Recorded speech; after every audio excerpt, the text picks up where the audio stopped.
Say when I got into it and I invested in Exodus Wallet, it did a 2 to 3x. Bitcoin was growing at 100% per annum. Today it's growing at 20 to say 50% per annum. You can outperform Bitcoin if you get it right. So I don't think it's a bad investment, and that they tend to be de-risked because they hold some of their treasury in Bitcoin. So if they fail, then you still got a bit of residual Bitcoin in that treasury. So I think it's a fine trade-off. Willy Woo just dropped a prediction that could change the way we all see Bitcoin.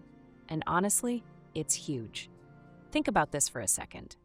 Most people go through life working jobs they hate, saving in currencies that lose value every single year, and trusting a financial system that was never designed to make them free.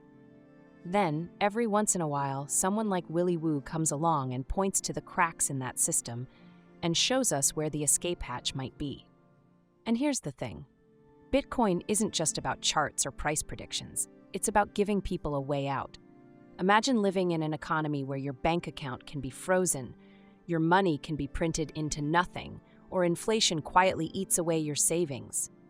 Now imagine holding something that no government, no central bank, and no politician can take from you. That's the world Willy Woo is talking about, and the future might be arriving faster than anyone thinks. So, let me ask you, if his prediction comes true, where will you be? On the sidelines or on the inside of history's greatest wealth transfer? If this made you think, don't just keep it to yourself. Hit that like button, share this video with someone who needs to hear it, and make sure you subscribe so you don't miss what's coming next.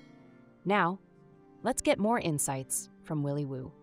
It's free market. Like if you believe in Bitcoin, you believe in freedom, you should be go for it. Maybe you can outperform your current asset. Maybe you want diversification and price movement. Maybe you want some yield because you're older and you need to retire on some income. I think it's great, like we fall into this trap of everyone should be in my situation. I'm going to hodl to the moon. Someone asked, is this going to be a good investment for me? And I said, it depends if you're going to die next year, probably not. But if you've got another 10 years on this investment, it's probably one of the best you can make in your lifetime. So, we're kind of opinionated. We're kind of like the church of Bitcoin in the industry. There is an ideology. I think that's necessary. We're a new money coming into the world. And with that comes ideology. You got to believe in it. Okay, but ideology is separate from dogma though, right? Yeah, I think, it's a spectrum of dogma to ideology, and there's going to be people that are open-minded, and there's going to be people that's closed-minded. That's called dogma. And we're going to have the whole spectrum. And I think it's look at the gold bugs. There's belief in that. And everyone subliminally believes fiat has value.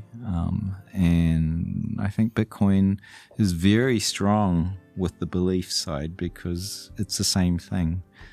Money's only accepted when there's a belief in there, and that's what it is. You've been a founder in technology as well, haven't you? So, yeah. And it's like when we look at the Bitcoin landscape, what sort of themes are running through the landscape for an investor?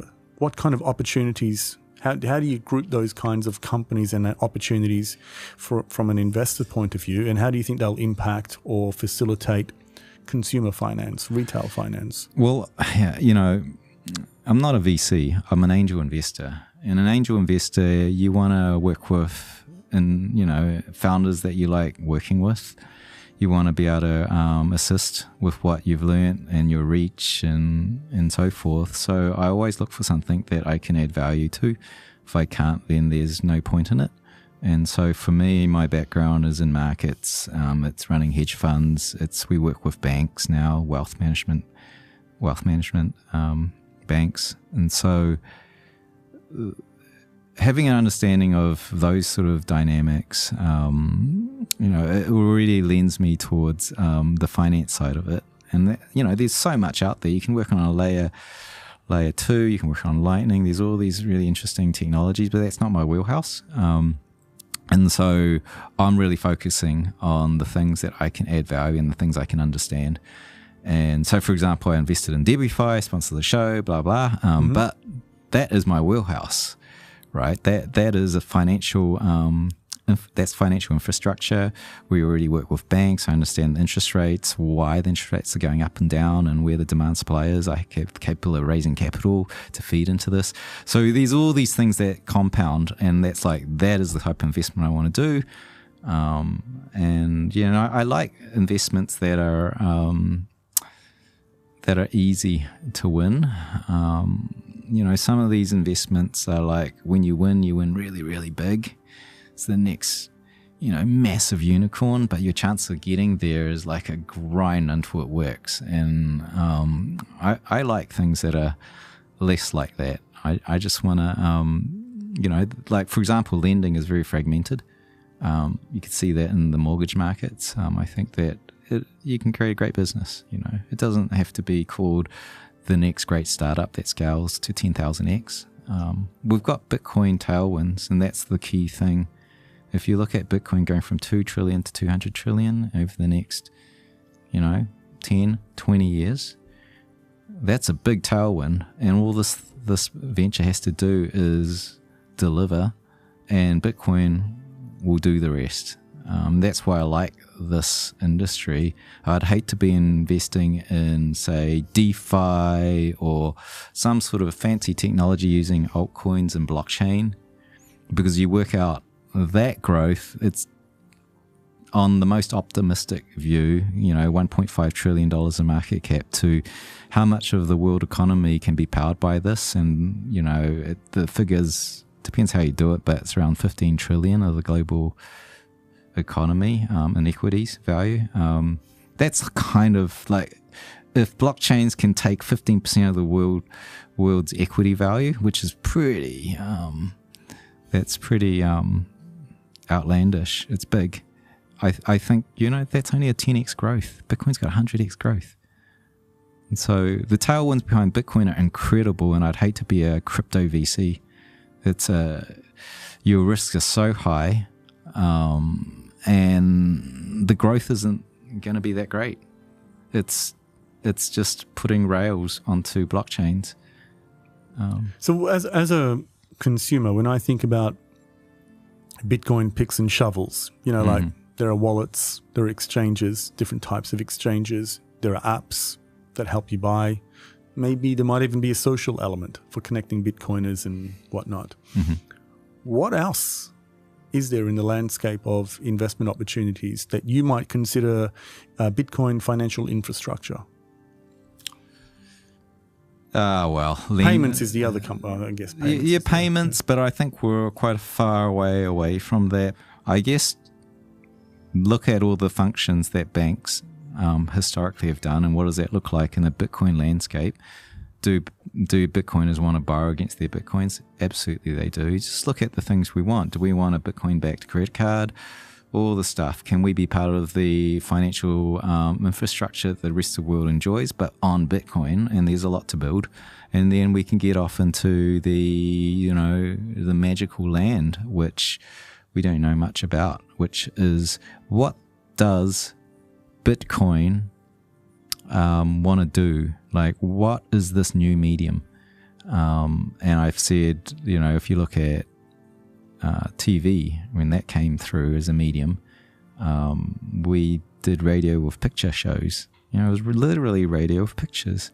And then come another generation, we're doing sitcoms and miniseries. And it took a generation to figure out, 25 years to figure out what this medium is really good for. And I think right now we're just putting the boring shit onto Bitcoin, the stuff we need. But what are the flips and tricks that can be done with this technology? And I think that's kind of the high risk unicorn stuff, right? Like, can I build XYZ as if like we've never seen it before? Like, what does I imagine Twitter was a crazy thing when it came out and launched in South by Southwest. Why would you want to send 140 characters to each other? And they figured out the short attention spans, and it was hooky, and Who would have thought that in the age of blogs and you could do all the stuff anyway? Well, even as a pitch back then, like Facebook was predominant, right? You could have just dismissed it as saying, what, these are just status updates on Facebook. You want to create a whole app for that? It doesn't make any sense. Right. But it developed a completely different culture around the type of, everything that's done on Twitter could have, in theory, been done on Facebook.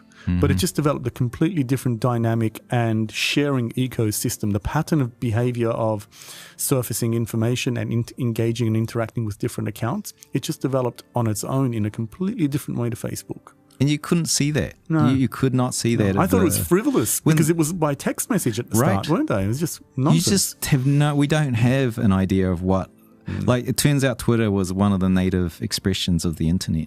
Social media we went from magazine and newspaper to social media, and that was the native expression of this medium. What is the native expression of Bitcoin? We don't know. We're just putting banking stuff on it. And that's relatively easy to see what, we do this, we do that. TradFi people are doing this and investing into that type of infrastructure. So, there's a lot of exciting stuff to come, and it'll be very high risk because you don't know the future.